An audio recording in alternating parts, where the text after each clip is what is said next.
মাকে বৃদ্ধাশ্রমে রেখে আসতে যাচ্ছি। রোজ রোজ এত অশান্তি আর ভালো লাগে না। মা অবশ্য জানে না তার গন্তব্য কোথায়। মায়ের মুখের দিকে তাকিয়ে দেখলাম তার মুখে মন জোড়ানো সতেজ হাসি। মা গাড়ির জানালা দিয়ে বাইরের দৃশ্য মুগ্ধ দৃষ্টিতে দেখছে। হয়তো ভাবছে এতগুলো দিন পর আমার সময় হয়েছে তাকে নিয়ে ঘুরে বেড়ানোর। ঠিক ছোটবেলায় আমার আবদারে মা যেমন আমাকে নিয়ে হুটহাট ঘুরতে বেরিয়ে যেত। আমার বাড়িতে সব কিছুতেই ঠাসা, কোনো কিছুর অভাব নেই। শুধু আমার স্ত্রীর ভাষ্যমতে বুড়ো মাটাই বেশি হয়ে গেছে। আমিও বাড়ি আসলেই দেখি মা অযথা আমার স্ত্রীর সাথে ঝগড়া করছে। একটা ছোট ঘটনাকে বড় করে চিৎকার চেঁচামেচি করছে। আমার ছেলে মেয়েদের খাওয়া পড়া দেখে খোঁটা দিচ্ছে। আমার স্ত্রী একটা দামি শাড়ি নিলে তাকে 10টা কটু কথা শোনানো হচ্ছে। মায়ের ব্যবহারে দিন দিন আমরা সবাই অতিষ্ঠ হয়ে যাচ্ছিলাম। আমাদের সুখের সংসারে মায়ের জন্য প্রতিদিন ঝগড়া লেগেই যেত। ঠিক যেমন আমার মায়ের সংসারে আমার কর্তামার জন্য ঝগড়া লাগতো। তখন তো এত বৃদ্ধাশ্রম ছিল না। তবে আমার স্পষ্ট মনে আছে, এক ঝড় বৃষ্টিময় রাতে বাবার মা মিলে কর্তামাকে ঘুরতে যাওয়ার কথা বলে অচেনা এক গ্রামে ফেলে এসেছিল। সেদিন কেন বাবা মা এত কুৎসিত একটা কাণ্ড ঘটিয়েছিল, কারণটা অজানা থাকলেও আজ বেশ বুঝতে পারছি। ছোট্ট আমিও সেদিন মনে মনে সিদ্ধান্ত নিয়েছিলাম, আমি বড় হব, বিয়ে করব, আমাদের একটা ছিমছাম গোছানো সংসার হবে। সেদিনও মাকে কোথাও ঠিক এইভাবেই ফেলে আসব। এই আপদ শুধু শুধু আমি কেন বয়ে বেড়াবো? মায়ের অবশ্য ভাগ্য ভালো, সে বৃদ্ধাশ্রমে যাবে। সেখানে তার মতো গল্প করার মতো অনেক মানুষ পাবে। ঠিক মতো খেতে পারবে, ঘুমোতে পারবে।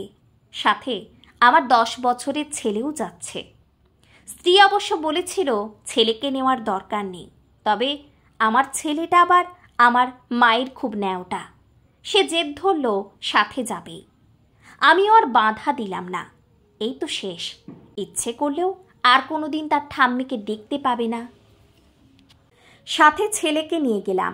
বৃদ্ধাশ্রমে মাকে রেখে সমস্ত ঝামেলা মিটিয়ে যখন ছেলেকে নিয়ে একা চলে আসছিলাম, ছেলেটা আমার কি বুঝলো কে জানে। আমার মাকে জড়িয়ে ধরে হাওমাও করে কেঁদে দিল। সে কিছুতেই তার ঠাম্মিকে একা ফেলে যাবে না। কাঁদছে আমার বৃদ্ধা মাও। বারবার সাদা শাড়ির আঁচলে চোখ মুছছে আর বিড়বিড় করে বলছে, কি পাপের শাস্তি দিচ্ছ ভগবান? এই দিন দেখার আগে আমার মরণ হলো না কেন? আমি তখন অনুভূতি শূন্য। সম্পর্কে এত বেশি তিক্ততা এসে গিয়েছিল, মাকে ঘিরে এখন আর কোনো অনুভূতি কাজ করে না। আমার 10 বছরের ছেলেটার এক হাত চেপে ধরলাম, এক প্রকার জোর করে মায়ের কাছ থেকে টেনে ছাড়িয়ে নিয়ে গেলাম। গাড়িতে উঠে ছেলেটা কান্না ভেজা দৃষ্টিতে বৃদ্ধাশ্রমের দিকে এক দৃষ্টিতে তাকিয়ে রইল। আমি ছেলেকে স্বাভাবিক করতে বললাম, অমন করে কি দেখছিস বাবা? ভাবছি, কি এই বৃদ্ধাশ্রম ঠিক কত বছর চালু থাকবে বাবা? আমি কৌতূহলী হয়ে বললাম, কেন বলো তো? তুমি আর মা যখন বুড়ো হয়ে যাবে, আমাদের সংসারে অশান্তি করবে, ঠিক একইভাবে তোমাকে আর মাকেও এই বৃদ্ধাশ্রমে পাঠিয়ে দেব বাবা। কথাটা শুনে অনুশোচনা হওয়ার থেকে আমার এত রাগ হলো, আমি ঠাস করে ছেলের গালে থাপ্পড় মেরে দিলাম। ছেলে গালে হাত দিয়ে কাঁদতে লাগলো। আমি চাপা কণ্ঠে বললাম, এই কথা শোনার জন্য তোদের পেছনে আমার কারি কারি টাকা নষ্ট করছি? তোমাকে ছোট থেকে বড় করতে দাদু ঠাম্মির টাকা লাগেনি বাবা? আমি কি উত্তর দেব ভেবে পেলাম না। আমার ছেলে বলল, তারাও তো কষ্ট করে তোমাকে মানুষ করেছে, তারপরও যখন তাদের শেষ ঠিকানা বৃদ্ধাশ্রম হলো, তাহলে তোমরা আর বাদ যাবে কেন? তুই কি আমাকে ভয় দেখাচ্ছিস? ভয় তো বড়রা দেখায় বাবা। খুব পেকে গেছিস দেখছি। ছেলে চুপ করে রইল। আমি বললাম, বৃদ্ধাশ্রমেই যখন রাখবি, তাহলে তোর পেছনে আমার কষ্টের টাকা ব্যয় করব কেন? সেটা তোমার ইচ্ছে। ছেলের কথা শুনে আমার পিত্তি জ্বলে গেল। বাড়িতে এসে স্ত্রীকে বলতেই সে আমাকে উল্টো বুঝিয়ে দিল। ছোট মানুষ কি বলতে কি বলেছে, শুধু শুধু ওর কথা ধরো না তো। আমিও স্ত্রীর কথা মেনে নিলাম। ভেবেছিলাম মাকে বৃদ্ধাশ্রমে পাঠিয়ে দিলে সংসারের শান্তি ফিরে আসবে। হলো তার উল্টোটা। দিন দিন ছেলেকে নিয়ে অশান্তি বাড়ছে। ছেলের পড়াশোনায় মনোযোগ নেই, ঠিকমতো পড়ে না, খায় না, সারাক্ষণ ঘরবন্দি হয়ে থাকে। যখন ছেলের 13 বছর বয়স, তখন ছেলের হাতে কলম ছেড়ে সিগারেট উঠল। রাতারাতি পাড়ার বখাটে ছেলেদের খাতায় নাম লেখালো। কি পরিমাণ মারতাম ছেলেকে, তবুও ছেলেটা আর ভালো হলো না। সময়ের সাথে সাথে ছেলে আমার নেশার জগতে পুরোপুরি তলিয়ে গেল। ছেলেকে টাকা না দিলে চুরি করে নিত, টাকা বাড়িতে না রাখলে স্ত্রীর গালে হাত তুলত। যতক্ষণ নেশায় বুঁদ হয়ে থাকতো ততক্ষণ সব কিছু শান্ত। যেই নেশাদ্রব্য শেষ হয়ে যেত, কেমন পাগল পাগল হয়ে যেত ছেলেটা।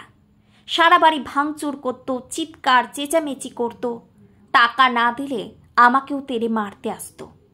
মেয়েটা 16 বছর বয়সে এক বয়স্ক ব্যাটার হাত ধরে পালিয়ে গেল। আমার স্ত্রীর সোনাদানাও চুরি করে নিয়ে গেছে। পরে খোঁজ নিয়ে জেনেছি সেই ব্যাটা আগেও আরও 2টো বিয়ে করেছিল, সংসার টিকেনি। আমার মেয়ের সাথে ফেসবুকে পরিচয়, তখন থেকেই তাদের সম্পর্ক।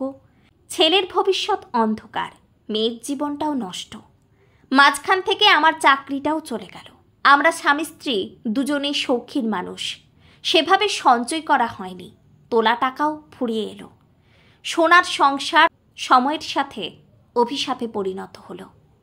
9 মাস পর মেয়ে 7 মাসের পেট নিয়ে একা ফিরে এলো। মেয়ের সারা শরীর জুড়ে মারের চিহ্ন, শুধু হাড্ডিগুলো দেখা যাচ্ছে, চোখের নিচে গাঢ় কালি। মেয়ে আমার পা দুটো জড়িয়ে ধরে হাউমাউ করে কাঁদতে লাগলো। হাজার হলেও মেয়ে তো, ক্ষমা করে দিয়ে বুকে টেনে নিলাম। 7 মাসের বাচ্চা নষ্ট করা সম্ভব না। ঠিক হলো, বাচ্চাটা জন্ম হলে কোনো এতিমখানায় দিয়ে দেব। মেয়েও রাজি হয়ে গেল। আমরা দিন দিন বৃদ্ধ হচ্ছিলাম। অভাবের সংসারে কি কষ্টে দিন পার করেছি তা কাউকে বলে বোঝানো সম্ভব না। দিন দিন ধার দেনা বাড়ছে, আত্মীয়রাও মুখ ফিরিয়ে নিচ্ছে। ও হ্যাঁ, একটা কথা বলা হয়নি, আমার মা মারা গেছে। মারা যাওয়ার আগে 4 দিন হাসপাতালে ভর্তি ছিল। আমাকে একবার শেষ দেখা খুব দেখতে চেয়েছিল। বৃদ্ধাশ্রম কর্তৃপক্ষ ফোন করে খুব অনুরোধ করেছে আমাকে যাওয়ার জন্য। আমার ছুটি হবে না অজুহাতে যায়নি। গিয়েছিলাম একেবারে মায়ের শেষ কৃত্য করতে। আজ মা বেঁচে থাকলে মায়ের পা দুটো জড়িয়ে ধরে ক্ষমা চাইতাম। মা তো মরে গিয়ে বেঁচে গেছে। মায়ের অভিশাপে বেঁচে থেকেও দুনিয়ার কি নরক যন্ত্রণা ভোগ করছি তা যদি মা একবার দেখত।